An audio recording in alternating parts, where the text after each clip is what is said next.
Hello friends, I am Kangana lifestyle তো সবাইকে স্বাগত। আশা করি তুমি সবাই খুব ভালো আছো, আমিও খুব ভালো আছি। তো আজ হলো সোমবার, সপ্তাহের প্রথম দিন। আর এখন বাজে ঘড়ির কাঁটায় 9:45।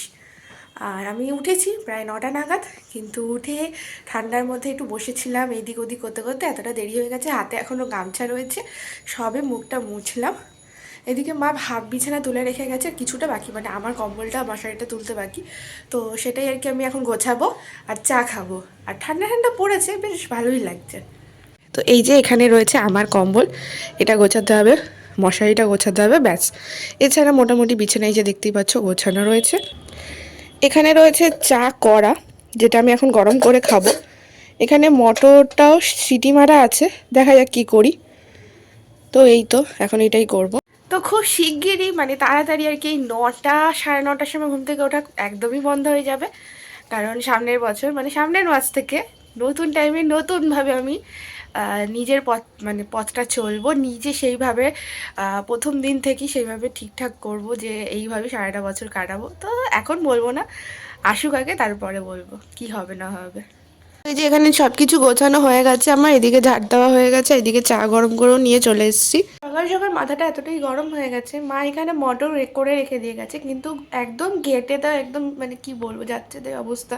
তো সেটা দিয়ে কি মটর এখন ঘুগনি করা যায়? ঘুগনি করতে গেলে মটরগুলো একটু শক্ত শক্ত রাখতে হয়, কিন্তু আমার মা একদম পুরো প্রেশারে এত কটা সিটি দিয়েছে যে পুরো ঘেটে গেছে। ওর জন্য আমার সকালবেলা মাথাটা গরম হয়ে গেছে। ভাইয়ের জন্মদিনে টিফিন বক্সগুলো দিয়েছিল আমাকে, তো সেটা তো ফাঁকা টিফিন বক্স দেওয়া যায় না, তাই কি দেবো, ঘরে ছিল টক ঝাল চানাচুর। আর আমার ভাই কিন্তু চানাচুর খেতে খুব ভালোবাসে, তাই চানাচুরই দিয়ে দিলাম ওকে এটা করে। এই যে রুটি দিয়ে খাওয়া বলে এখানে ডিম ভাজাও বসিয়ে দিয়েছে, এই যে একটা ডিম ভাজছি। আমি না একটু কড়া করেই খাই, মানে লাল লাল করে। আমার মতো কে কে খাও এরকম কমেন্ট করে বলো। তো মা বাবা তো কেউ বাড়ি নেই, আর বাড়িতে এসে দাদা। তো কি করব, বিস্কুট ছিল, টোস্ট বিস্কুট, তো আমি আবার এই বিস্কুট দিয়ে আসলাম আর চা বসালাম। আর বাবা এনে রেখেছিল চিংড়ি মাছ, তো সেটাই আমি মালাইকারি করবো বলে ছাড়িয়ে রাখলাম। তো আমি তো স্নান টান করে চলে এসেছি অনেকক্ষণ আগে। আর এখন বাজে 1:30টার কাছাকাছি। আর আমার পাশে কে আছে জানো? একটা বিড়াল বাচ্চা, দাঁড়াও দেখায়। তো এখানে ছিল আগের দিনই দুপুরবেলা রান্না করা মাংস, মাছের ঝোল, আর গাজর আর সিম ভাজা। আর এটা হলো আজকে স্পেশাল চিংড়ি মাছের মালাইকারি, যেটা আমি করেছিলাম। খুব সুন্দর হয়েছিল খেতে, সবাই বলেছে। আর এখানে ছিল একটু উচ্ছের তরকারি, আর এটা তো ভাত, ব্যাস। আর এখানে না আমার ফোনে একটু কিছুদিন ধরে প্রবলেম হচ্ছিল, আমি অনেক কথা বলেছিলাম। অনেক কথা বলতে এটাই বলেছিলাম, আমার খুব ঠান্ডা লেগেছে, মানে টনসিলের ফোলা। দেখতে পাচ্ছ হয়তো তোমরা, আমার ডান দিকটা ফুলে গেছে, ক্যামেরায় কতটা বুঝতে পারছো জানি না। তো সেটাই বলছিলাম, কথা বলতেও প্রচন্ড কষ্ট হচ্ছিল। তো ভয়েস ওভার দেওয়ার সময় তোমরা হয়তো ভয়েস দেখে বুঝতে পারছো কিনা জানি না।